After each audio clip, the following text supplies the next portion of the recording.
Hi guys, welcome back to my channel. So today I wanted to go over intermittent fasting. I actually just started incorporating that into my diet about a week ago.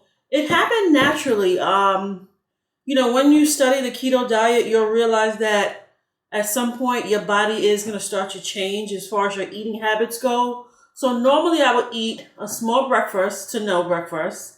Lunchtime I'll have a heavy lunch. I'll have a snack at 3:30 and then I'll eat dinner at 6:30. But once I started the keto diet, and my body started to get into ketosis, I realized at 6:30 I was no longer hungry. So after doing my research, I decided not to eat one day. I was like, I'm a creature of habit, but the diet does say if you're doing it correctly, you won't be hungry anymore. So it was so weird because, like I said, I'm a creature of habit. I've always eaten at 6:30 since I can remember. So I'm gonna put a link up here. But yeah, so I am in ketosis. It's like a science project for me.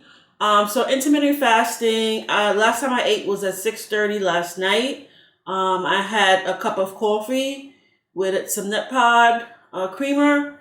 No breakfast. I worked out. I have an apple cider vinegar bottled water mix. So I worked out on an empty stomach. I'm gonna eat at 12 o'clock.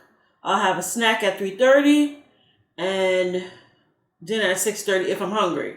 So, from 6:30 last night to 12 o'clock this afternoon,